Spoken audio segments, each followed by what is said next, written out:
Guys, I'm bringing my favourite solo show to my favourite city of Bangor on Saturday the 19th of August as part of the Open House Festival. My brand new show, Roleplay, is my favourite hour yet. It's coming together really nicely. I love it. And hopefully you will love it too. There's still a couple of tickets left. And if you want to be the last people to buy those tickets, I guess, you can do so by following the link in the description of this podcast. And you can get tickets to my beautiful show, Roleplay. My Sam Smith poster-inspired show, Roleplay. On Saturday the 19th of August. Limited tickets available. The Sly Guy podcast is on Patreon. Which, what is Patreon, Dave? What is it? It means basically if you want to help support the podcast, you can give as little as £2 a month. And what do you get in return? Bonus content, guest episodes, early release of the weekly podcast, et al. If you've been to uni and know what that phrase is. I don't really know what it means. I think it means and everything else. Who knows? But you can get all that there at patreon.com/Sly Guy podcast. And you know what? We Insider Scoop, I have been a wee bit lax on the guests the last wee while on the Patreon. However, I'm coming back with a big bang. Some big name guests that you'll not see on the regular podcast, only exclusively on the guest episode on Friday on the Patreon. Feeling that with some fucking cracking vlogs over there too. It's a great time. You'll love it. And if you don't, you know what? Maybe your life sucks. Alright? Just saying. The Sly Guy podcast is brought to you in association with Modest Beer. Modest are a beer. They are delicious. They are nutritious in moderate amount. Because if you drink far too many beers, you'll not be feeling too nutritious or healthy. But Modest Beer are delicious, and you'll want to drink more of them. You will want to drink. You could never. If you're basing your desire to drink off flavour, you would drink these babies till the cows come home. Like, where are the cows? Who knows? But you wait until they come home and you'll drink this. It'll be a nice time. Modest Beer have a website, www.modestbeer.co.uk, where you can find everything Modest. You can even buy merch over there. You can subscribe to their brews letter where you get all up to date news and happenings and hip hop happenings and all things Modest. Or if you want to just follow them on social media, their handle is Modest, as you believe, and simply at Modest Beer. There you go. What else is there to love about this company? It's just they're a great brand from a great person, and they're a great product. Modest Beer. Get into you. I'm the Sly Guy. Hello and welcome. I don't know why I'm doing that. Hello and welcome to this week's episode of the Sly Guy podcast. It's me, Davey, as usual, the host with the most. Underrated podcast in the country, probably. Let's be fair. If we're going to talk about podcasts that don't get the credit they deserve, it's a Sly Guy podcast, but we keep churning it out. We're getting the numbers. People are listening. People are watching. And this is an episode with another comedian, a man from, I don't know, he says Armagh, I say South Down. Who the fuck cares? You know, he's going to argue about it and probably go, oh, you always say I'm from Down. I'm like, you wish you were from Down, mate. Down is the best county in Northern Ireland. 50% of it is not even, probably less. You stop, when you pass from Bangor into Ards, that's when you start, you know what I mean? Between Hollywood and Bangor, it's the best place in Northern Ireland to be. But my guest this week is none other than comedian, compere, and host of the Injury Time podcast, Darren Matthews. We had a nice time today. We talked about comedy. We talked about Darren working on Big Comic Energy, the show that I was brought in to just be bitchy on. And we just spoke about life, you know. They're just two old guys just, you know, reminiscing about what is life. Who even knows what life is? Whatever it is. What is comedy? What's the future for comedy? What Darren's working on? You know, we just had a chat. This is the Sly Guy podcast, and you just get that. It's just a couple of guys shooting the shit. You know what I mean? And shit needs shot. And shit's not going to shoot itself. So you're looking your shit shot, and it's not going to shoot itself. Come to the Sly Guy podcast with me, Dave Elliott, and this week's guest, Darren Matthews. But yeah, people don't understand. We're just, what we're doing before we record here, we're off, we're running, we're at the races. I've already done the intro. We're on. We're balls deep in the Sly Guy podcast here. I haven't done my makeup yet. Well, listen, doesn't matter. The lights are on, and I am looking really white. I need to get the sun back, because I like to be brown. Thankfully, I'm off my holidays. I wasn't actually. I'll tell you. You're doing okay. That's good, thank God. I wasn't actually supposed to be going on holidays this year, but I got so pale that I went, fuck it. I'm going to spend 2 weeks in Portugal to come back tanned again for the sake of the podcast. And especially you're wearing white, I'm wearing white. Two white bastards. Are you going to go and test the limits of the new shaved head? Well, you know what? I actually was at a wedding. The first outing of the bald head was at a mate's wedding. And he texted me afterwards saying, I knew how late my wife was by how red your head was getting. Because it was outside in the sun. I was like, oh, cheers, mate. Thanks. Appreciate it. You're like an egg timer. Yeah, and then... Turn it over. Then whenever we got a thank you letter, or the thank you card from the wedding, it said, sorry about the burnt head, Dave. Head wasn't burnt. I had sun cream on. I'm just bald and a red head. High blood pressure, leave me alone. I know. Can I say as well though, whenever you did that, there was no like big announcement. You weren't like retiring your hair. No. You just whacked it out, and then I met you at a gig, and I was like bald. Yeah, I enjoyed it. No, because you know what? You can't. Again, this is something we were being a couple of old men giving off about the world before we started recording here. What's worse is I'm older than him. Yeah, but you know what? This is the problem though. Is that nowadays people feel you do anything you need to announce it. You do anything you need to put it out in social. I mean, I'm bald. That's what it is. I've gone the opposite, where I know I'm supposed to, but I really don't want to. But you know what? It is a pain in the hole. Like you're promoting your show. The minute the show is out, it's the 2nd of August. The first weekend of August, so 5th and 6th. The 5th and 6th. Now, let's split it. The Fight and Fit show. Fight and Fit is Saturday the 5th. Saturday the 5th.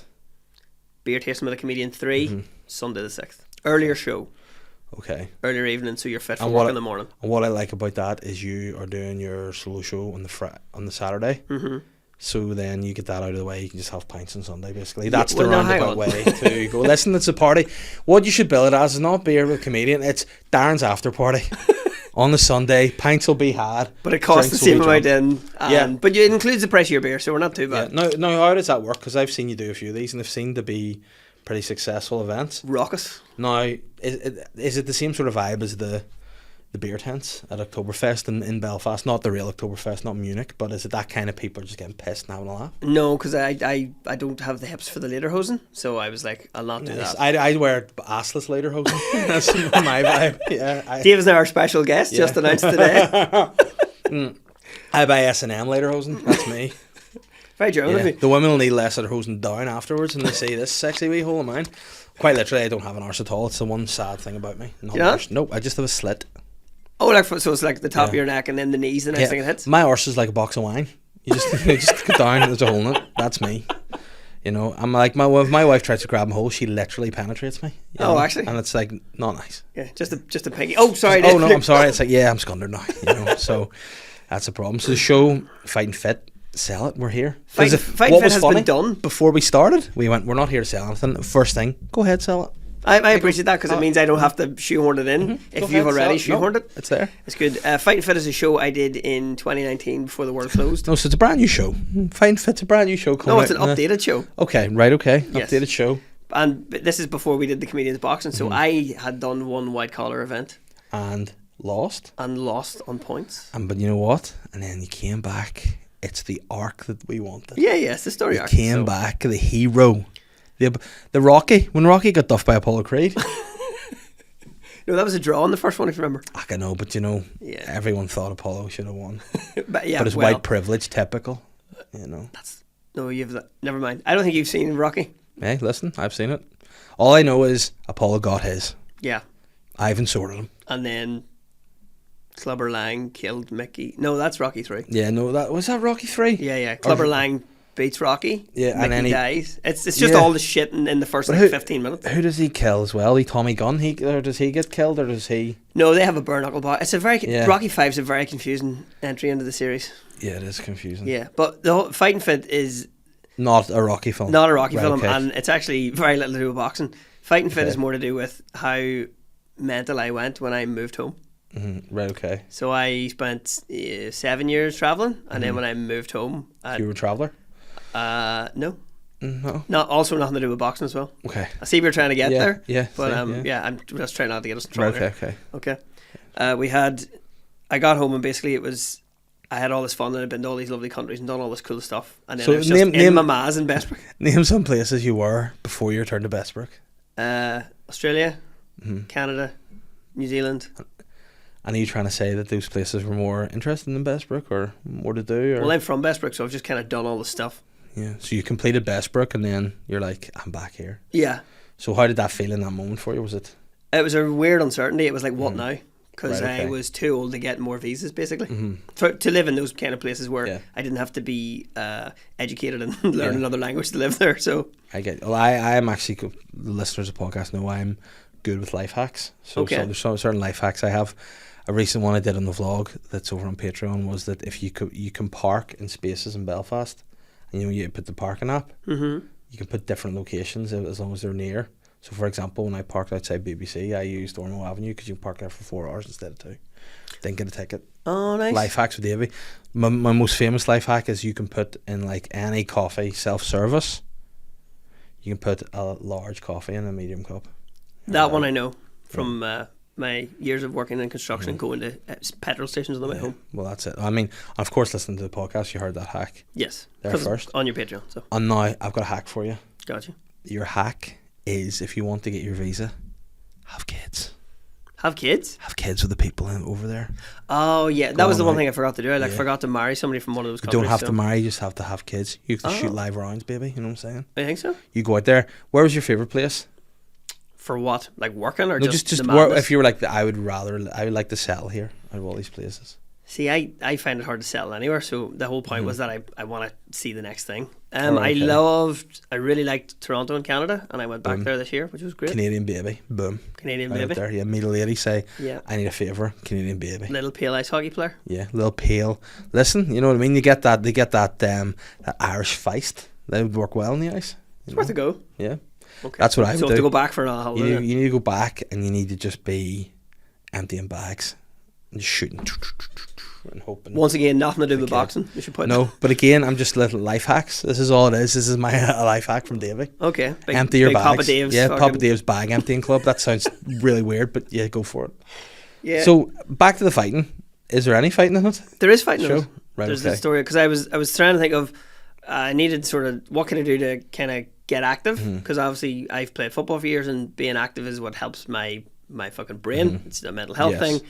So being active is like I want to do maybe learn something new. So I'd never boxed before, so I learned Mm-hmm. about that. I got fit, and because it was a charity boxing thing, I couldn't bitch out of it then. Right, okay. So even if I had to get in there and I got my head caved in, I was like, well, this is for something better. Mm-hmm. Yeah, So you that's get to. part of the story as well, that we raised a lot of money for a good thing. So And how- like I've been beaten up for free. Yeah. It's better to do it for charity. And how does it amend the show? What's the difference now with having done the comedians boxing? It's just probably updates of what I learned, Right, okay. and then we'll talk a little bit about that. But Yeah. it's the difference. Because of I it as remember well, so- off mic you were telling me just how much you hate Sean McAlevey and how it was great to just cave his face in. The one I said to Sean was because I do comedy and I run shows. I think everybody thinks I'm really nice, but when I get into the ring, I was a bit of a bastard. Yeah, you slammed it down with judo throw. Yeah. Also, Dave said that you have said the most hurtful and motivational thing Okay. about me ever. Keen to hear this. When you're on the commentary, when I was coming in, number one, you were commenting about how tight my shorts were. Weird. What? They were nice. They were nice shorts. I mean, because this I've is a like, lovely bum. I'll have you know. we've been over it. I don't have a bum. Jealous.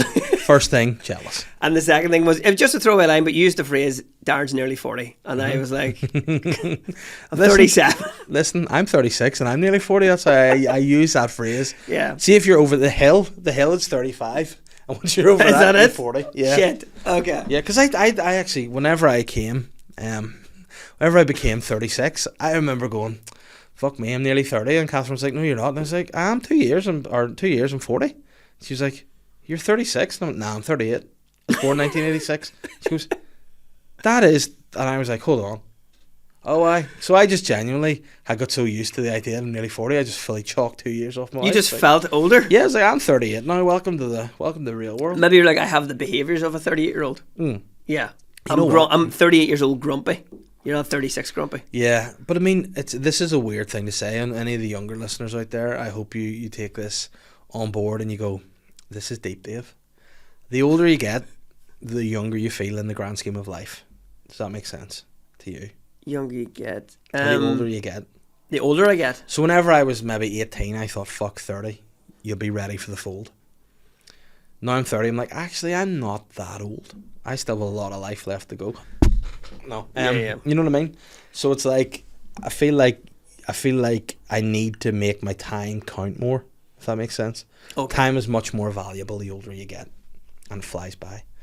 Yeah, I've noticed that. Even just trying to organise, like, this morning. Mm-hmm. You're like, oh, I've done like 6 things. I'm just like, oh, I Yeah. have somewhere else to be later on. So Yeah, it's quite like weird. Because today for me, was it's nice because I fucked myself a couple of weeks. I was filling in for Connor Phillips and Radio Ulster there for Congratulations, a week. Thank you. It was a lot of fun.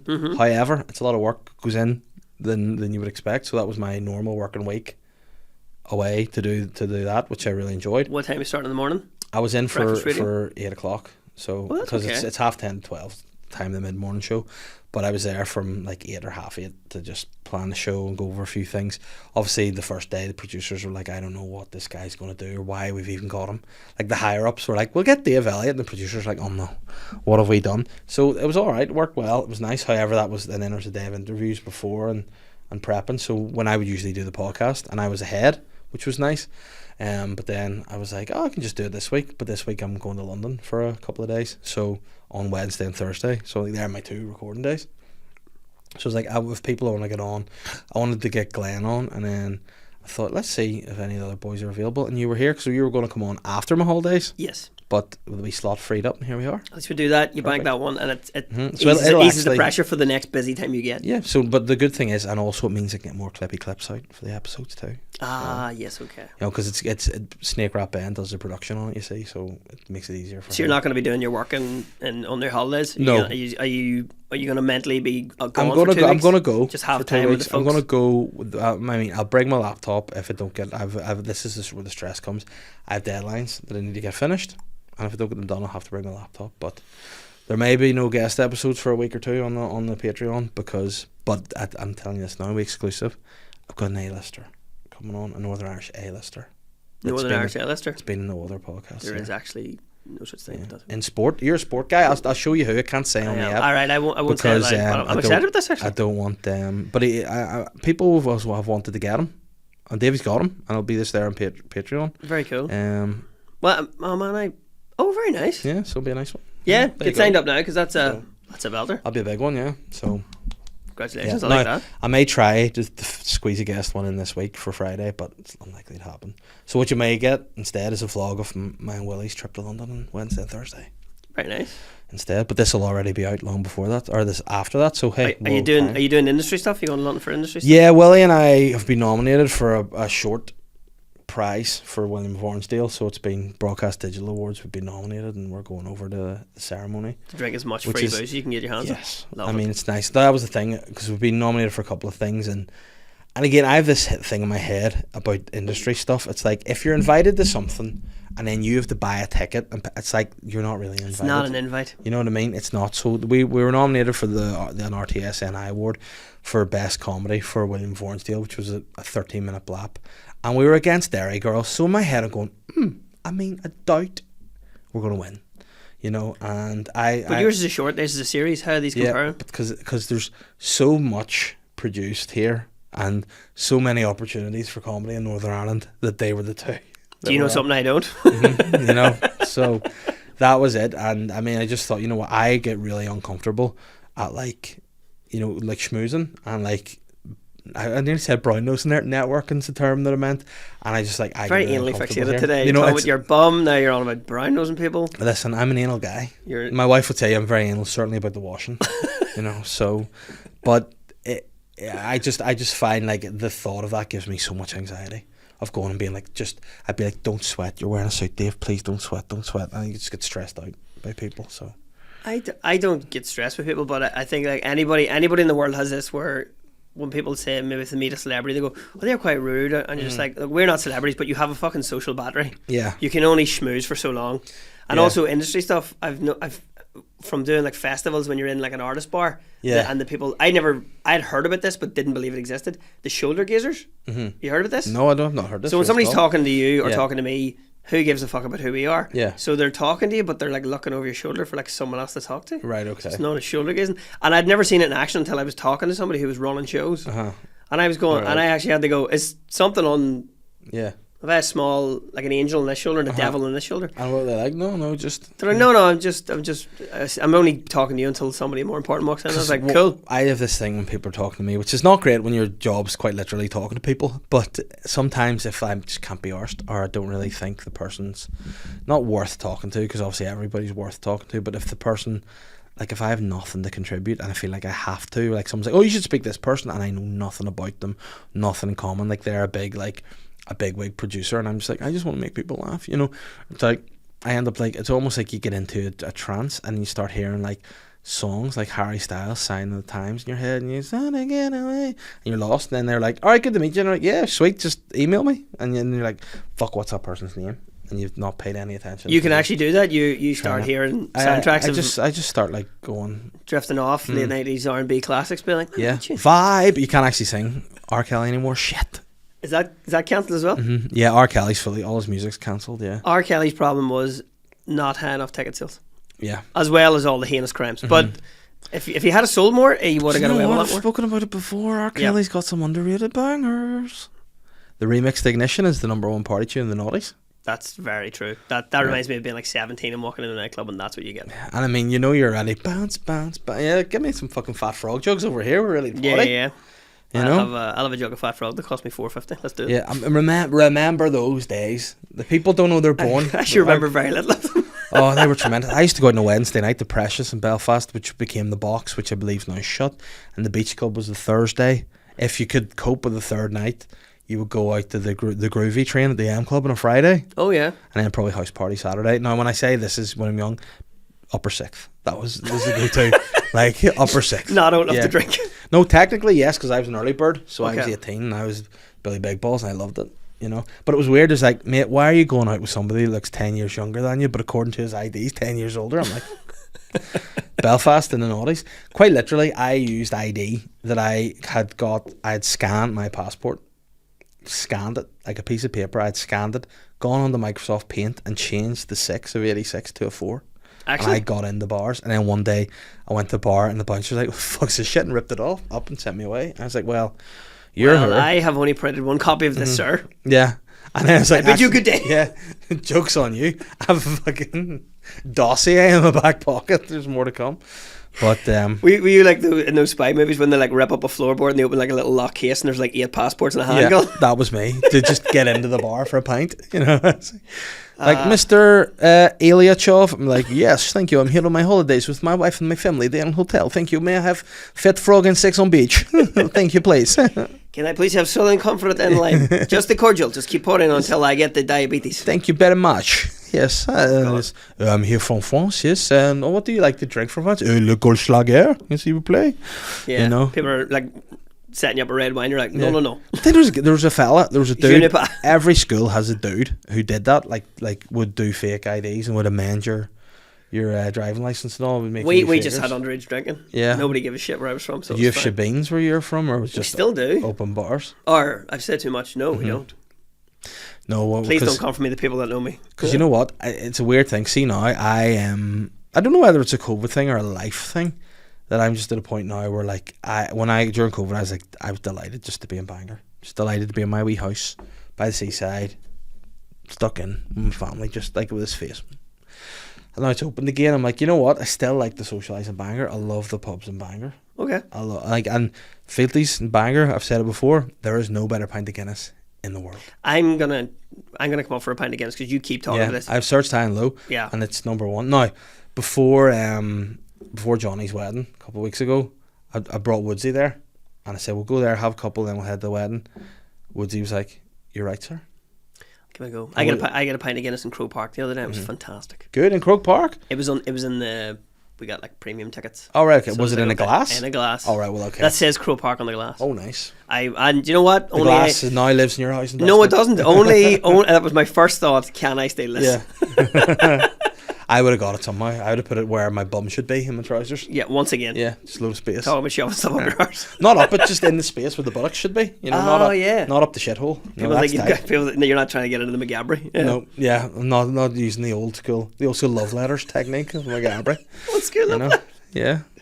Oh my god! But yes, we've strayed far from the path. But yes, let's do a Guinness and Bangor. Yeah, that's absolutely. Because there's a young comedian, Kieran Franco, was at a gig with me last week, and he was like, "I'm doing a new club that's opening in Bangor. I'm on holidays, otherwise I would come down and allow him access to the park, because I have to sign people off who come in from outside North Down." It's true. And he said he's going to go to Fealties for a pint because he's heard me talking about it so much. I said, "Well, it's right next door. You have to." Have you talked to them about a sponsor, or is that a conflict of interest? You know what? Another beer sponsor? Modest, our original sponsors from day one, Fealty's not the kind of bar that would do podcast sponsorship. They don't care about that. They don't need it. Do they have? They don't even sign the door. Do they have TV to watch football? Well, they did, but Mark, who runs the bar, is like, I'm not paying that anymore. So they're exclusively, they show Ulster matches on a Friday, and they would show, if you're interested in the Austrian Bundesliga, you maybe catch an Austrian Bundesliga game in there. Oh yeah.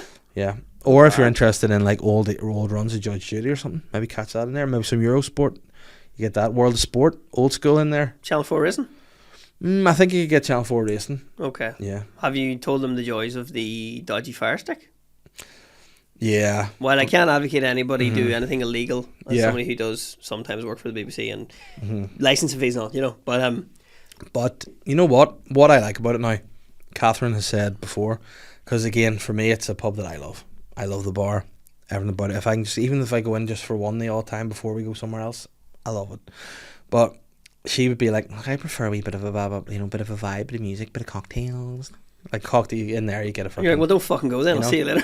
Exactly. But she went in. She's like, no, I love it here because it's just a bar. The people, there's always a great atmosphere. People are just chatting, having a good time. There's no music. They do have the back bar. They put in some live music, which is always great. But you know what I mean. For the front bar, it's just people coming in, having a good time, chatting. The atmosphere is always great. The beer's great. What else? Like that's how you run a good pub. Yeah, you have to give it to people like that. It's hard to beat the risk of, I'm going to call in here for a pint. I'm either going to meet somebody that's going to teach me some sort of life lesson, some guy that I haven't seen in years, or some complete psychopath. I love that danger. Oh, but that's good. I remember gambling, being in there one Christmas, and some fella just walked in with a few pheasants he'd killed, just fucking hung them on over the fire. I was like, if anyone wants to buy a pheasant to eat.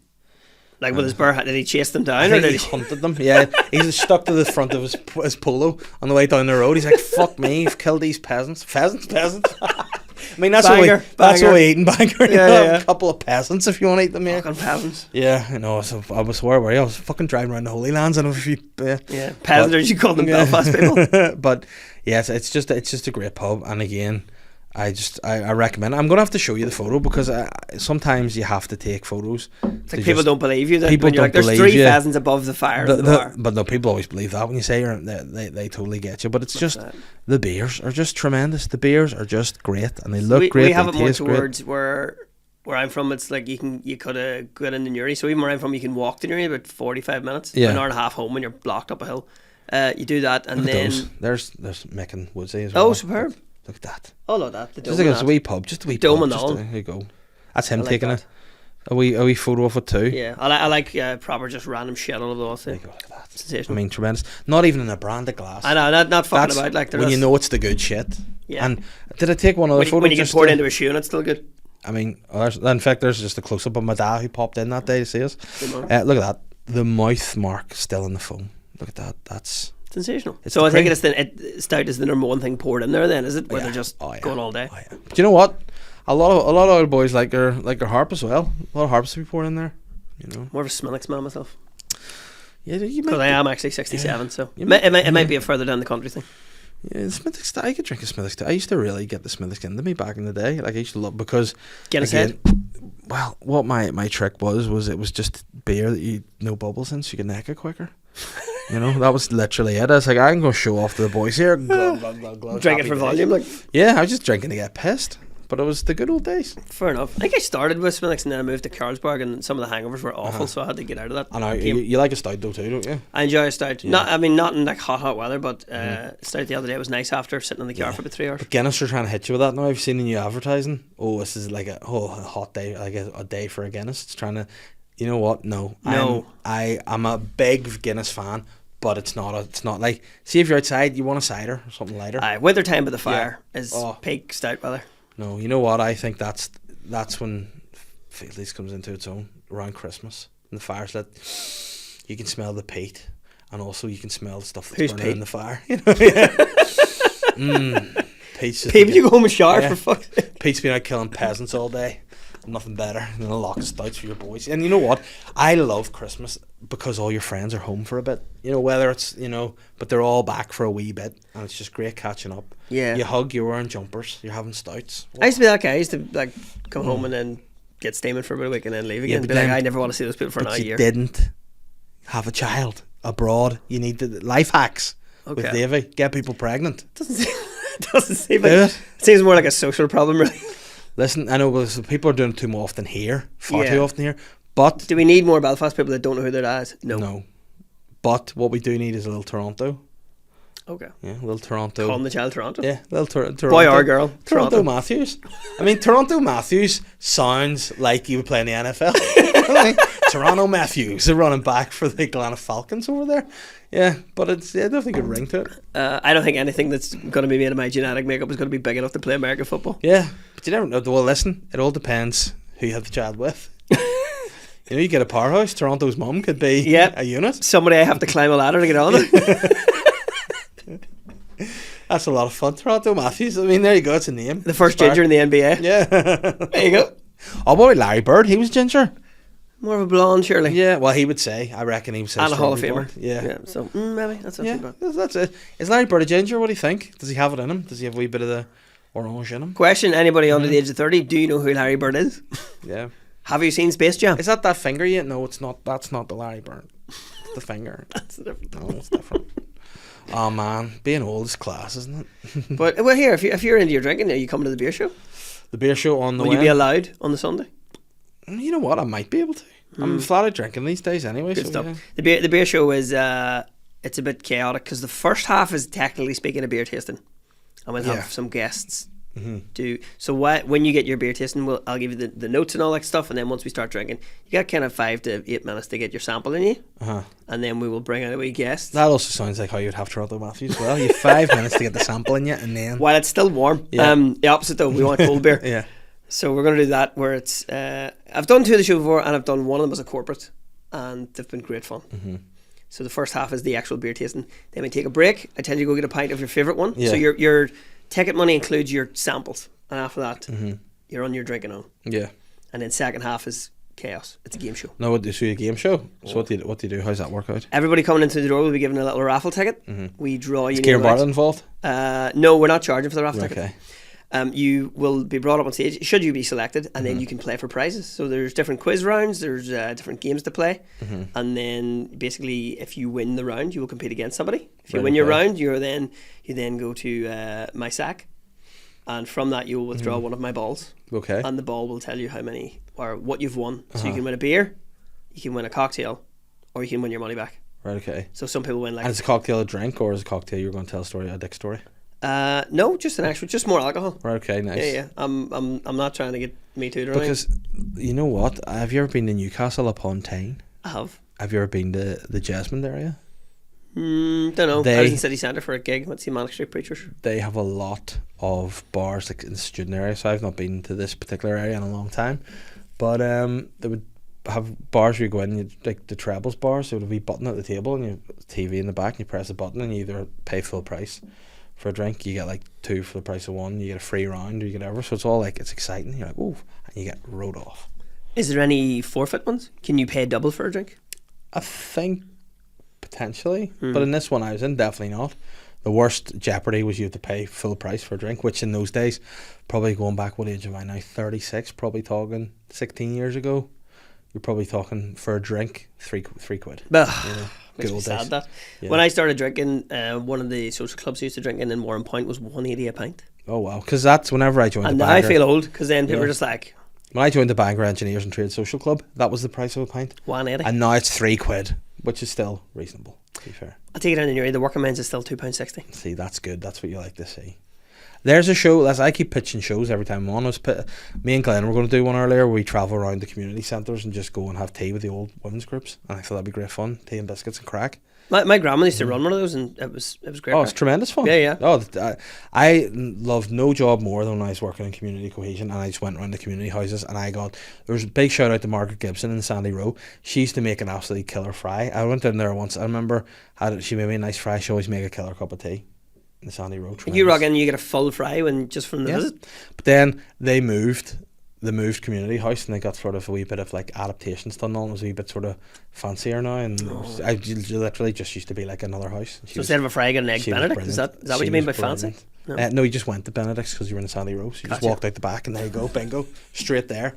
But yeah, I absolutely love that. But our show should be we go around the working men's clubs and do like I had a show idea, right? It's not going to be picked up, but I can tell you what it was. It was called Cracking My Day or Cracking Our Day, something like that, where it was you pair a comedian kicking about nowadays with one who maybe was maybe working in the 80s or 90s. So those working men's clubs guys were tough as shit. Unbelievable. But I think what is so for example, someone like say take yourself and say you pair you with like Gene Fitzpatrick or somebody. So he would then come and do one of like your gigs. You would do that. So you would have to like do the working men's clubs, and then he would have to like use social media to promote a show he's doing, stuff like that. There was different crossovers, and I thought that was one of them, doing the working men's clubs. So going around having, because actually when I joined the Bets in Bangor, they were like, oh, we're doing the Captain's Day, do you want to do stand-up? I went 0%. Yeah. Because if I go in and I eat shit there, I can never show my face there again. Yeah, and I really love the cheap pints. Yeah. So I'll be back. I'll be back. I won't say anything to anyone. No. And then speaking of Gene Fitzpatrick, him himself did a set, blew the roof off, destroyed. And that's after a young man performed the hits of Erasure beforehand. So all the boys, say what you want about Erasure. Yep. Say all you want about men in their 60s. They love a wee bit of camp 80s and 90s pop. Erasure, Pet Shop Boys, you're killing it with them. And Communards? Communards, oh why? What tune? I was actually, cover version to be fair. But that was still. number one on the day I was born, believe it or not. Don't Leave Me This Way by the Communards. Has Psychic Glenn left some of his residue here? Unreal. Yes, but not the rest of the you're thinking of. Is this what I did? Oh no. Remember we were talking about my bum a lot in this episode? jeans. Sick. No, but yeah, it was a weird vibe because it's like they're notoriously tough crowds, but those guys loved them. And Gene Fitzpatrick was like a throwback to just the pros of the olden days. Just clink, clink, clink. Had them suit, the fucking tuxedo, looked the part, killed it. And I think there's something to be said about that as well. Half our set talking about how he wishes his mother-in-law was dead. Class. Brilliant, tremendous. Yeah. Hates everything, loves it. No, and I'm here for it. I would like. I mean, I've done some tough gigs, but that would be a real interesting one to do. That to just be the guys that are in their 60s, being like, "All right, let's go." Yeah, but you know what? I mean, it's hard enough being fucking funny here. But that's the thing, and those boys would have probably been gigging during like the height of the Troubles and wherever you could get gigs. Not easy thing. I think a lot of us are probably a bit disrespectful of the older generation when you're starting out. I've learned with time, be like, nah, big shout out to them. You know what I mean? Like in the beginning, we're probably like, fuck, they're doing another series, give me a bloody headpiece, same old. Now Tim, one of my. Well, don't give him any credit. He's one of my like inspirations or one of my but I loved him, and he is. And to me, Tim is living the dream. Tim McGarry's an inspirational man. He's from North Belfast, but he's done well for himself. Yeah, you know what I mean? And you know what? And again, he has been kind of lying a wee bit low recently because of his connections with Jeffrey Epstein and everything that came through that. But I remember this story. Yeah, but that's just him. But see, when I started out, how's the beef going? Is it a draw at the minute or? Well, listen, he's still telling people that I'm dealing drugs. Obviously, I don't deal, I just use. But he's got his name's on the flight log. So on the flight log to. I saw his name on a wall up at Cliftonville when we were playing the football match there for the Legends game. So yeah. Tim McGarry is it, and I was driving past. I didn't get to read what the rest would say, but I'm sure it was complimentary. Well, what you can do is you can tell me the location, and I'll take a trip up there, and I'll take a photo of it, and I'll tag him on social media. Oh yeah, it's just up beside Cliftonville football ground. So perfect. That's not too bad. Because Tim McGarry does his other job outside of comedy in and around the alleyways around Solitude. Can't believe he's working on your patch. That's why he fell out in the first instance. He was like, "What are you doing up in these parts?" And I'm like, "Tim, listen, I may reside in Bangor, but I work in North Belfast." You know what I'm saying? Yeah. And then that's where the drug issues came, and that's where the beef came. But Tim and like some like May McFetrich, John, fucking, why am I having a fucking mind fart?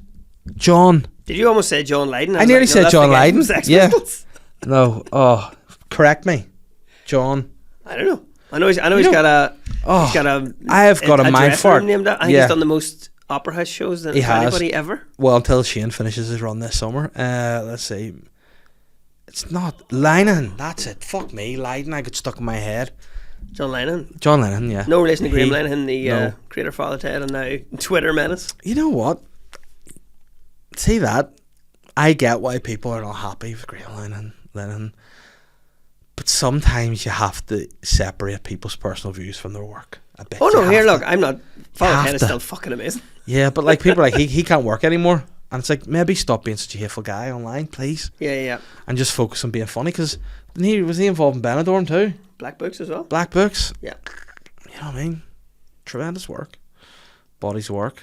But my point was, people like John Lennon, not John Lydon, big shout out to John Lydon as well. No, he's a Tory, fuck him now.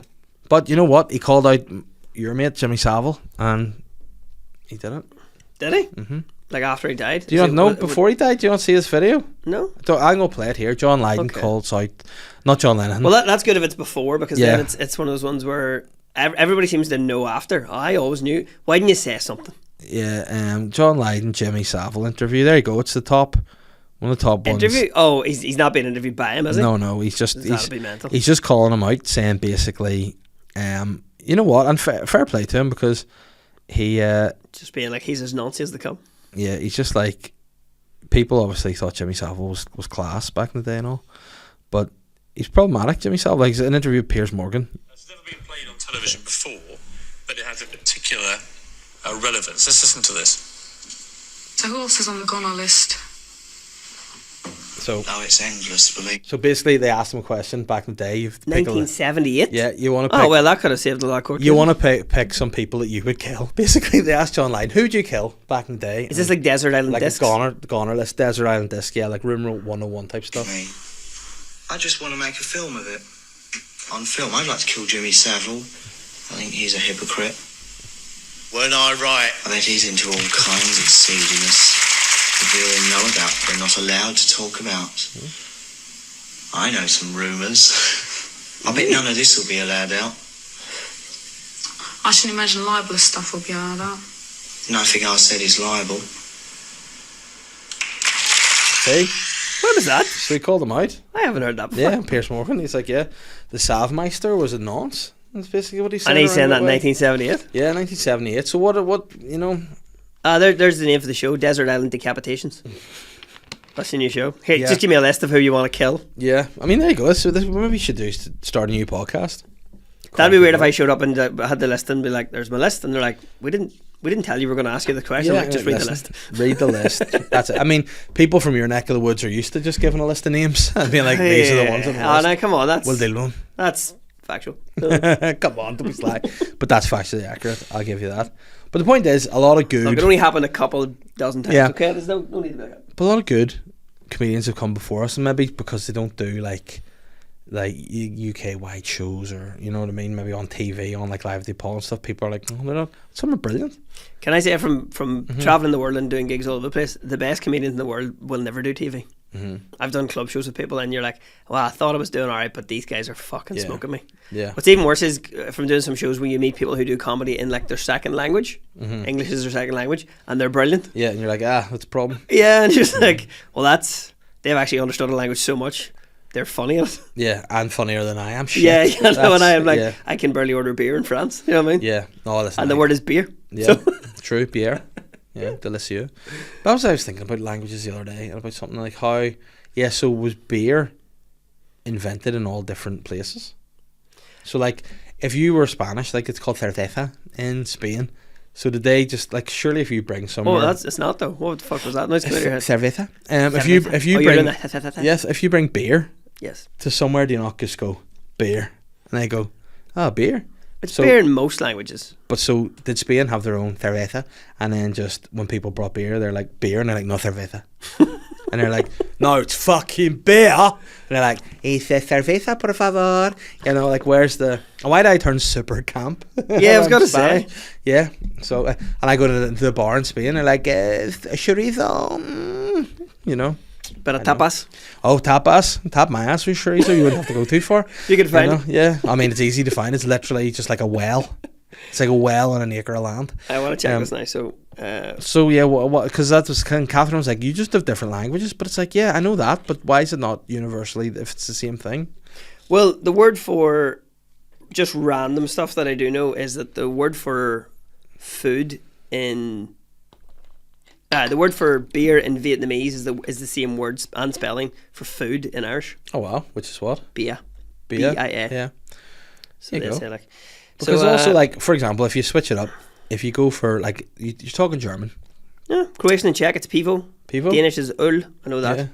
And then Dutch is BIER, which is the Yeah, same so as it the must French. still be beer, yeah. Beer, yeah. Because in, like, so did someone bring it from, like, Belgium over to England, and then they just went, we'll call it beer. I don't know if anybody claimed it because it's obviously 3,000 Yeah. years old. There's But this is brewing the recipes point. in like Yes. Mesopotamia and Egypt. But that's the question is, did they just have, because who picks hops and grains and makes a beer? So they do it on all different, just so coincidentally they do it in other parts, or do they hear rumours? I think it's, I mean, You know, how does it travel? This is what I need to know. the Beer majority of people. things about it doing all that sort of stuff, because things ferment, it's probably accidental. Yeah, right, okay. So But then who's you go, oh, that's yeah. off, and then you drink it or eat it, and you're fucking steaming. You're like, I like this. Yeah, because you look at them, like in Germany, you've got a Black Forest Gatto. From the Black Forest. Forest Gatto. You do it in German. Schwarzwälder Kirschtorte. Black Forest Gatto. It's quite literally a translation. But beer, how are you translating the word beer to Cerveza? That's my Okay. question. What You know what I'm they're- saying? What they're trying to say, what this actually is. yeah. So, oil cerveza, Finnish olut. So there, I mean, They all sound they're similar. similar, yeah. So that French and German, Italian, it's all beer, birra is Italian. yeah, like beer. Norwegian is the same as Danish. Polish is the same as Croatian and Czech, so it's pivo Pivo. or pivo. There's no Pivo. V, but that could be one word makes difference. Padre Pio. 3 potted pivo, please. And then there's other ones. Yeah, so there you go. Vietnamese beer. So that's Yeah, the one. nice beer. I had a friend actually who used to say I got beer, but that was just a posh accent. So there you go. Who knew he could translate? But yeah, how did we end up on Why this? was your mate a fucking Sesame Street character? Because that he is. He's a stuffed muppet. He's yeah. a Muppet. Yeah, he is a muppet. I mean, he would agree himself. He's a muppet. we ended up this because we started off talking about Your beer show. a beer show, so Yeah. which you'll be going to. So yeah, one part beer taste and one part ridiculousness. Nice. Well, that's all what we're there for. Exactly. So I've got a couple of questions here. Let me see. Okay. Yeah, I was just touting on Shane there because earlier I took a wee nosy into his studio just because I took taken a few bottles of water out of there before whenever I didn't have my own supplied, and producer Dan was like, "Have you been stealing water?" I was like, "Yeah, I have," and then I was going to go in and move some water about for a wee joke. Yeah. And then thought, you know what, actually can be arsed doing that. I'm 36, what I'm at. So I left, but then I noticed I had given Shane a Christmas present. Now, this would have been in June because I gave him a Christmas present whilst I also gave him his birthday present. So his birthday's in June. I gave him the Christmas present. But Same it wasn't time? for him, it was for his sons. But Okay. it had been sitting in my house since fucking December. And I left the You kept forgetting to bring it here. yeah. So I brought it in, it's in there, and I went in and I still saw, because my first thought was, interesting that I have given over Christmas presents for his boys, and his wife's not said anything to me or Catherine about it. You know, just a wee, oh, cheers for that. So I took a photo and sent it to her. I was like, by the way, I'm touting him. You know, You outed him? I outed him. I was like, he's not brought the presents home. Okay. I mean, it's not quite John Lydon and Jimmy Savile. I know. Or but is it? listen, What was the present? I mean, listen, for my next, no. I just want to point out, to my knowledge, Shane is definitely not nonce, or has got no nonce-like behaviours. You know, now, unless he's doing that totally under Dave's the getting the deniability. Uh-huh. No, there are some other comedians I'm sure would probably be up to dodgy things, but not Shane. Yeah. Not Shane. Not Shane. Not Shane. Jordan Robinson's got a question for you. Speaking of nonsense. Maybe a bit late. Can you ask Darren what his thoughts on our man not being able to win penalty shootouts? My thoughts are it's unfortunate. That's Mm-hmm. 3 in 2 years. And I'm going to punch Jordy in the face next time I see him. And how do you feel about is Armagh your big team you support? Are they the number ones? Like, are they the Well, explain the academy? Is that like national team nearly Armagh when it's county? When it's your county, your 32 counties compete and that kind of stuff. And In the All-Ireland? In the All-Ireland. Well, actually, only 31 competes, long story. Actually, 33 technically Yeah. compete. Who doesn't? Who's the one that? Kilkenny don't play football in the championship, and then you add in London and New York, they have teams also. Of course, because I can imagine New York have a team. Yes. They love it out there. Yes. So, whenever like Tyrone, Mickey Hart and the boys, are they like one of the best for a period of time? Are they winning the All Ireland like that? Was Yeah, they won 3 in 6 years, I think. yeah, which is impressive. Very impressive. So, who are the current champs? Who are the ones that Current beat? champs are Kerry, and Mm-hmm. looks like their semi-final because they hammered Tyrone yesterday on Saturday, the game before the Armagh match, Mm-hmm. and then we lost in penalties to a team we probably should have beaten. Yeah, so tell me this: have Armagh won it in a while? No, we won it. We have won it once in 148 years, Mm-hmm. and it was in 2002. But I was there, so that's fine. I can die happy-ish. Yeah, But another that's one good. would which be of nice. course is happy in Irish for those that don't speak Gaelic. Happy-esque. My believe it or not, for my side of family, I have my mum's cousin was a captain of Down when they won the All Ireland. Yes, they have 5. Yeah. So they have 2 in the 90s and some in the 60s. Yeah, it was the 60s. He would have. I think the first time they won it, he was a captain, Joe Lennon. But I think can't see this thing. So that's the Armagh badge there. Yeah. So I'd be a bit of a fan because you've got a tattoo in your leg. It's safe to say you absolutely love it. Yes, and I still play as well. I played a game yesterday and I'm in bits And today. so who would be your like? So, let me put it in the terms that I understand from a rugby perspective. So, the Ireland would be like, there's not an Ireland Gaelic team. No, because they would just have no one to play against. There used to be provincial teams in a thing called the Railway Cup, where you pick the best. But Armagh would be probably like the internationals, near enough. Yeah, County. sort of idea. So that your local team would be my local team where I played when I was younger. And who would be like? Because I know Dublin win a lot, but what do they win? That's obviously not all Ireland they win. It is, yeah, and the Leinster Championship as well. So I think they've won 10 Leinsters in a row. So Dublin aren't a county, are they? Dublin are a county. Did you think Dublin was just a city? Yeah. Dublin is an entire county. Wow. You've been to Dublin? Yeah, but I thought Dublin was just a city. When you do you know Cork's a county? But they're in Leinster, aren't they? Yes. So what's Leinster? Province. Wow. Yeah. County, province. I get you now. All Ireland series. So right, Dublin. There you go. I thought Dublin was just a city. So I thought there was like a city version. Do you not do geography in school? Oh, listen. In the school I went to, you only do Northern Irish. Yes. All right. Okay. Slightly different when I'm from down at the invisible border. So that's all right then. So so Dublin, they were the champs for a while there. Yeah, they did 6 in a row. That's impressive. It's very impressive because 5 in a row or 4 in a row was the record before. But are they like Man City though? Do they have all the dough to throw at it, or? That's the allegation. Yeah. Right. Okay. So who's been the Leicester City of recent times? Who just popped up and won one and just fucked off? People like this they'll talk about this for years to come in folklore. Tyrone won the COVID one, what we call the COVID All Ireland 2020. 2021. They showed up and there was a whole thing about where they wanted the game moved and delayed because they were like, oh, some of our people have got COVID. And there was a whole lot. There was like all these allegations being, well, prove it then, and it was very devious, very cloak and dagger stuff. But they showed up on the day, and it was like a robbery because Kerry were probably the better team, but Tyrone won the All Ireland final. There you go, and so that they bring Sam home. Yeah, that's what you call it. Yeah. So Sam Maguire, Protestant Cork, by the way. Yeah. So it's not as Ashes, but it's a trophy for anybody who doesn't know. So the Northern team, they do all right, like the Northern teams. Ulster teams have great quality football, but you usually don't have an Ulster team win because. There's 9 counties in Ulster. Our championship is longer. Right, okay. There's only like 5 counties in Munster that play football, that kind of thing. So do you have to go then from the province? You have to win the province and get out. There is a system now. There's like a backdoor system that you can. We're keeping it bum related. We'll just call this the Bumcast. Yeah, so they do that where you can. There's little. There used to be the backdoor system where if you lost your provincial game, you got put into like an open draw and you would play through that like series. Like qualifying for the Champions League by finishing second. Like qualifiers, yeah. So they did that. The system this year was if you after the provincial series, whoever was left, the sort of like the top 12 or the last 12 would go into 4 groups of 3. I guess you. Sorry, 4 fours because it was 16. They had to get it down to quarterfinals, and it was then top 2 and through. But it was an interesting series, and then we went out with an absolute whimper. So it was grim. Last year we went out in the quarterfinals to Galway, who got into the All Ireland final, and then lost to Kerry. But yeah, penalties again. I was in Croke Park for both of them, so I think the lesson here is I'm a jinx. I'm going to stop going. Yeah, that's fair. We win more when I'm not there. And like when they won, you were at it though, weren't you? I was at 17. Yeah, and now take it, obviously, totally illegally, of course. But you're on taking pints that day? No interest. At that point I'd only started drinking, but I wasn't drinking that day. I would have started drinking on that day, celebrating. No, I did celebrate when. Well, I was actually so in shock from that we actually did. Like there was a pitch invasion, which I didn't take part of. I just kind of sat in my chair, completely dumbfounded as to what happened. And then I found out the guy in front of me, who was like from my club, had also bet 10 grand in the game. But that's all. Wow. Neither here nor there. And whenever like, is there still like posters and pictures up in bars and all down around the team, the champion, the heroes? Yeah, you'll have that. Love that. I actually saw 2 of them yesterday or on Saturday at Croke Park. Because you know what, I love the whole community side of the GAA. I love it. I love how like little towns will just fucking like, because whenever you're like probably from a Protestant background, you think, oh, it's them against us.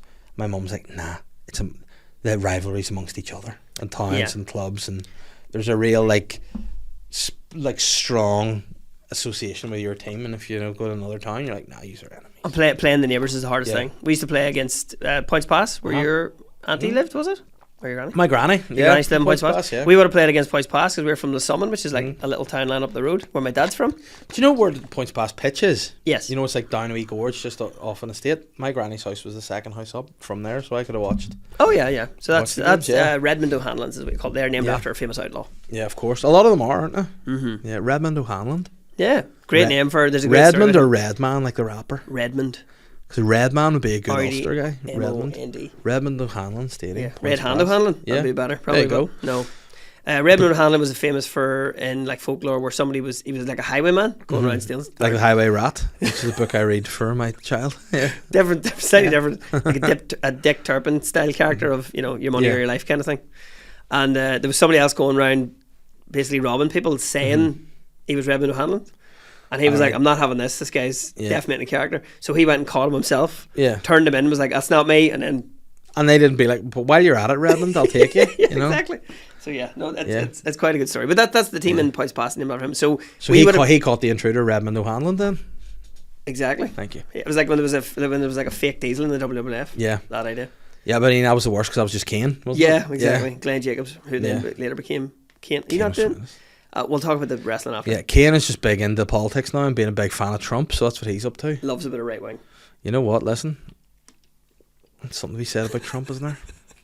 Yeah, they miss It's him. nothing to do with the Gaelic. They miss him. No, Trump's the kind of guy would love the Gaelic, I reckon. You think so? It's fantastic. It's incredible. You know, he'd be right over here. Best team ever. Yeah, they're fantastic. Yeah, we can put it in the quarterfinals. Still, best team ever. Yeah, but He's a good guy. then how does it feel? Were you like, this could have been our year and we fucked it, or are you like? Yeah, I feel like that most years. Because but that's what being a true fan is: the absolute stupidity and belief that you're going to win every year. see, my And you school rugby team, we were the first time our school have ever won a major. We won the Medallion Shield in rugby whenever I was playing, because I'm an inspirational athlete. And whenever There we goes got the to- speaker. There you and go. we got up to upper sixth, like lower, like fifth year upper. We thought there's a schools cup in us here, and then we got beaten like the quarterfinals of upper sixth. We're like, what's that? Fucked, you know. There Who we go. beat you? Portadown, maybe.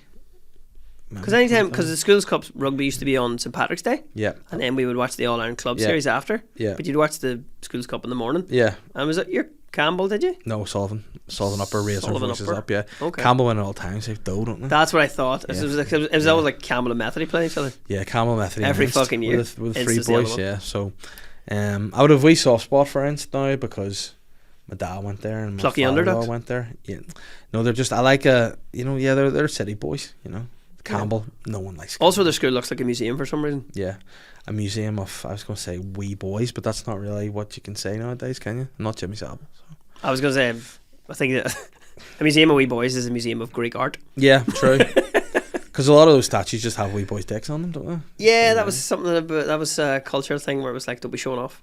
Is That it? or I thought was just freezing in ancient Greece. Yeah, But I've been to Greece, it's roasting. So I Yeah, don't know what. so I don't know. But Should so have the- also been walking around slapping off your knees. Yeah, I Like. was going to say big dongs and saggy balls. Yeah. Which would be probably on Stuck to your thigh. Artistically accurate. But it's not how they said that the piercing came about.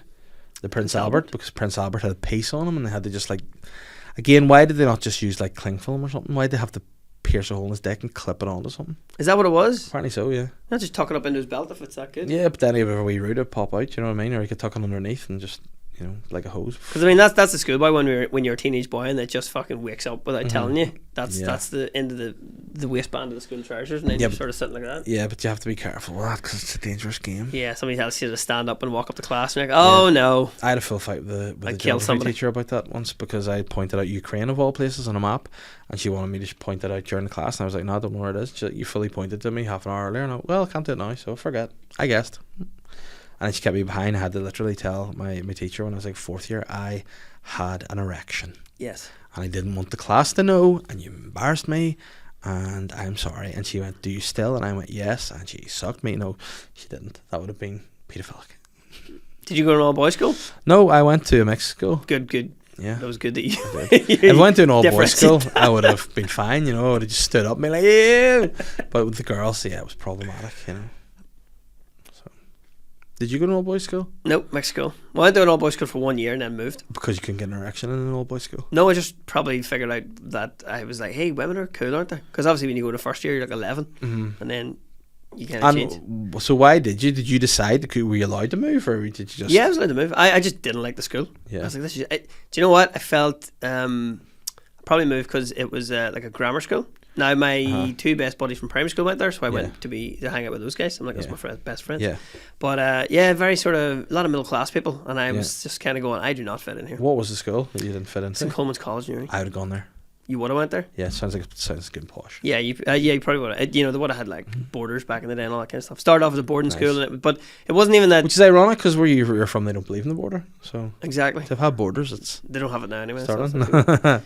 Yeah, it's not a border if you can't smuggle across it. So, well, that's another thing. Speaking of borders, I found out that my great aunt used to do a bit of smuggling back in the day during the war. Sensational. Yeah, she used to go over on a wee boat over from to Carlingford, Warren Point, on the boat, just fucking bring butter and shit. The best thing I found out about the wartime stuff was professional footballers. A lot of English professional footballers played in the League of Ireland under assumed identities. Nice. Because they'd all get a handy shift as like the home guard. Yeah. They'd be stationed in Northern Ireland. Yeah. And then they would travel them down, and they were all playing for like Shelbourne Rovers and Drogheda and all those teams. See, there you go. That's pretty Smuggle cool. you across, take you down, play a few matches, and back up again. You're a man that does some shows on BBC. Why don't you get on and do something like that? That'd be a fucking cool radio show. Get it pitched. I wanted to do one about my great uncle, Seamus Darcy. We did an episode of Injury Time about him. Yeah. Because he played for Chelsea, but he also played for Northern Ireland in the 1950s, and before he was a professional Seamus footballer. Darcy? Yes. Fair play to him.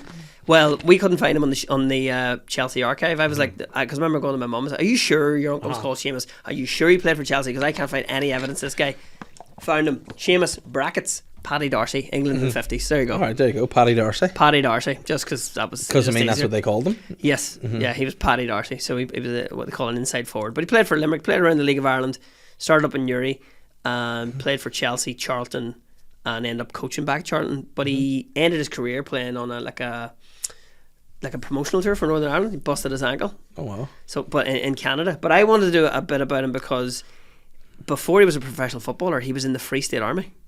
Wow. And I was like, he's got to be the only guy who's ever played for Northern Ireland who has been in the armed forces in the south. Yeah. Has to be. Probably, yeah. There you go. It's pretty deep. Get it to the BBC, get it pitched. I want to see it. It's a radio show in the making. Yeah, archive Send you footage. to place. Go for it. Yeah. I would watch it. Maybe. Listen to it even. Well, yeah, but if you're going to, you went for archive footage there, so I was like, well, I mean, you got to make a show then, don't you? Archive audio. Yeah. But no, we've done that, and then we've done the thing where I pitched another show. So I mean, you say every time you have an episode, you're like, I think of a new show while I'm here. Yeah. And then they go, no, and you go, all right. But yeah, but you know what? You eventually get to the point where you do it yourself and go, you know what? You doubted me, and now look at you.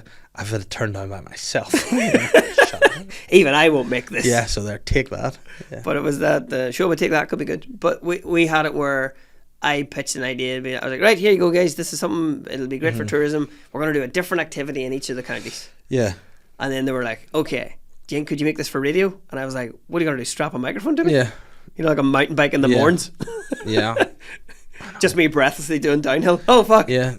No, it's hard to, like, the weird thing is radio's probably more prosperous than television now, isn't it? Yeah, it is. I mean, I the show that you were on that I was producing, that was radio. Yeah, and it's come across quite nicely, that show. You know, I'm quite looking forward to it. August time, will it be out or yes, or later? supposedly so. So keep Nice. keep the ears out On for Radio big Ulster comic and energy. Sounds. Yeah. BBC Radio Ulster, BBC Radio Foil, I'd and be BBC keen to Sounds. see how it is cut together. Yeah, Yeah, be keen to see how it comes out. a lot of interview, a lot of. Well, you guys were there recording all day. That's probably going to be about a 4-minute bit. Yeah, I know. I had a lot of fun that day. Catherine Bohart, Crushing dreams. hero. Yeah, you know what? But it's good to put people in their box. You know, Yeah. it's good to criticise people, and it's good to fall out with people. So me and Glenn aren't friends anymore. Even we did a podcast 10 minutes ago. Why is he not your friend? Am I joking? He is. Yeah. That's a joke, Glenn. By the way, in case you're listening to it, and you're going to shout at me. No, we are friends, of course. You'll be getting a text when this goes out. I know. I'll be like, it'll be before it goes out. I'm like, how'd you know, Glenn? Like, yeah. But no, it was great fun, and everyone involved in it. You know, Ali, Gareth, everybody was great. Angie, you know, it was a lot of fun. And yourself. Yes. So yeah, I'm Catherine. I'm the comedy producer, which means that they're like, we'll let you work on it, but we're not trusting anybody from here to host it. Yeah. So. But look, it worked. It worked because I thought Catherine was great. I thought she did a really good job on it, and I thought her general way with people was fantastic as well. You know, I thought she was, because I thought before I met her she might be quite like catty or something. I had in my head thought, you know, she can be a wee bit sassy here, but she was the most lovely person. No, great, very understanding that, because basically what we're doing was we're teaching people from social media see if they can do comedy. That, you know, they're going to do, can they do 5 minutes, and it's not can we teach anybody to be funny, can we teach people who are already in a like a public persona. Yeah. Can we work with that, or do you have enough stuff to be funny? But it turned out okay. Yeah, I enjoyed it. It was good. So the people who like really took into it came up with great sets. Like they worked really hard on it. Yeah. For the short time they had. No, it was great. It was superb. So catch that on Sounds and elsewhere. And what are you doing with the rest of your day before we bounce here? The rest of my day is, what have I got? What time I is got a it? wash just probably finishing now, and then I'm getting this. I couldn't stand up in geography class now because this is my talk we're talking about. See, house chores, that's what I'm all about. I love right. it. So I got a wash done this morning. I got the towels done. Stuff, so nice. heavy stuff first. Couldn't put it out though. Started raining. Nightmare, man. So I've wash on now. Set it to eco, so it takes 2 hours instead of an hour. Nice. I get home, I'll just be finishing up.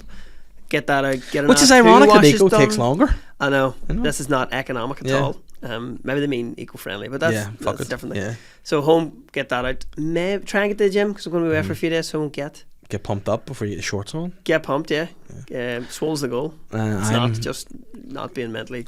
I'm going to collect Holly from summer scheme, and then I am going home hopefully to cut the grass. It's good you have their summer scheme and not like a pyramid scheme. That's also Yeah. good too. Well, listen. I mean, if she's going to earn some dough like out on her own, go for it. No issue with you going Should I sort have it. 4? Yeah, 5. So she, I mean, listen, just finished P1, mate. She's got her head on her shoulders. She can go and sort some business out for daddy. Yeah. Which sounds creepy when I say it like that. You go sort that out for daddy. You know. To be fair, in the good old days, if she gets to be 6 or 7, she could have been a chimney sweep. She'd be making her own money now. She is not. This is the thing. My physique. So she's small enough to get up a chimney. She's skinny. That's why they had children She doing it. is super skinny. I'll show you what she looks like here. I will not put it on camera because she's my little child, and I don't want her to be. I don't want her to be nonced. Is that the term? That's the term, nonced. But I'll show you. Like, Oh no, they've nonced them. Yeah. She's nonced her. But that's there's my 2 kids there. They're both like skinny wee people. That one's a shit. See the one with sunglasses on? Shit. When are you getting the? I don't know. That's not your genetics at all. I know. Have you got the paternity test or what's? I mean, I'll show you that I can't deny the wee one. Unfortunately, for my sins. Like, okay. Like, So at least one of them's your. Like, that's my face, isn't it? Yeah, that's you. That's my face. Called Poor lover. child. I know she's Nice beard too. Like you. I'll tell you something here that you'll appreciate. I woke up this morning, so we'll close on this. Mondays are the day I like to start my week. I like to get up. I like to go, you know what, Monday? Bull, horn, let's grab them, you know? Let's do this. Catherine is not a morning person. She never really has been. She works as a nurse a lot of early mornings or whatever else. But on a Monday, she's usually her day off. So usually I would get up, sort the kids, let her wee lie on. Over the last couple of months, she has taken up yoga on the beach at 6 On a Monday morning? On a Monday morning. So... She's done this despite you after you were shit talking to sea swimmers. And now she started sea swimming. But the good news is there's a little letter coming her way with the phrase irreconcilable differences. Alright, so she can wait for that in the post. But in the meantime, as we house share. Did she watch this? Oh yeah. Oh shit. As we move forward, I was in bed and I thought, you know what, I had a busy weekend. I had a couple of gigs Thursday and Friday. Loved them both. Tremendous times. Thank you for the gigs. Saturday, pissed as a fart. Wasn't brought home to 3 in the morning. Me and her, thankfully, so not in too much trouble. Okay. And yesterday, bit of a hangover. So today, I'm like, you know what? I'm having a wee lie in. I'll get up when the kids get up. Holly gets up probably about 7. Give her a tablet. You know, that puts her to sleep for a few more hours now. Give her a tablet. She goes and watches some like fucking give her the chloroform TV, rag. you know? She leaves me alone She for a leaves me while. alone. And then the wee one, she sleeps till 8 o'clock anyway. My phone rings 7 in the morning. It's Catherine. I'm like, what the fuck? If she had an accident or something? She goes, are you up? And I went, no, it's a fucking rest day at 7. No, why are you? She goes, well, I need you to open the back gate. I was like, why, what's up? And she goes, I found a dog.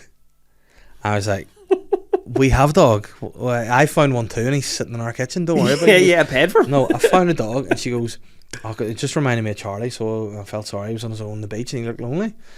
I said, okay, so she brought his dog home. Your wife stole a dog. Yeah, so she stole a dog, right? So there's a wee dog there. This is this one she brings home this morning. There's that's my yeah, Vinny. he's like, who the fuck's this guy? Who's this guy in my gaff? So Yeah, this dude here. Okay. So we find him. Yeah, he's a wee bit like yours, isn't he? Yes. And so he just made himself at home, just kicking around the kitchen. Alright, getting cheeky now. Yeah. And so she got him home, and I was like, "Well, what do you want to do with this?" She's like, "We need to find where he belongs." Get a microchip scanned. So know what we did? We went obviously modern, and I said, "She's like, there's got to be there's ours North Down Lost and Found sticking on that," and then lo and behold, within probably an hour. So she's away, left Holly to summer ski, went shopping, and I was just left me, Matilda and the 2 dogs now. And this woman phoned me. I was like, "Yeah, it's my dog." I was like walking, and we were around like the seafront yesterday evening, and he chased a cow and we couldn't find him. He's gone missing. And like there's a lot of where the walking spot was, a lot of hills, cliffs in the sea. She's like, we just assumed and a big busy road, Shit, right. And so we thought like it's Roadkill Avenue here. So he must have somehow, probably not too far, gone to that beach and just spent all night out by himself, a poor wee lamb. And she brought him home, and I just had to wait for the phone call. Now by this point I was like, oh, it's great to have it, like he's so friendly. Then he started jumping over the safety gate. So I was going left and run over the kitchen, put Vinny outside, and he's jumping over and I was like, Matilda, you let him out? She was like, nah. And the wee fuck, I went to watch, and he was just fucking climbing over the He just heard the gate. He just climbed. No, he got up and he scrambled over the went. So he's still young. And then as soon as he got out, straight on the sofa. And we have no dog on the sofa policy in our house. Like Vinny, Vinny? You roll off. Vinny's too big and smelly. So you think about yeah. So we're like, nah. So this guy's just the character. So we had to put him out in between like the kitchen and the back door, and he just wouldn't fuck up barking. I still have day 2 of my hangover, so I was like, oh no. Thankfully the woman phoned me and she was like, oh, I don't finish work till 4:30. And I was like, no harm to you. I was like, what the guy's name? Because I named him Gregory Porter after the singer.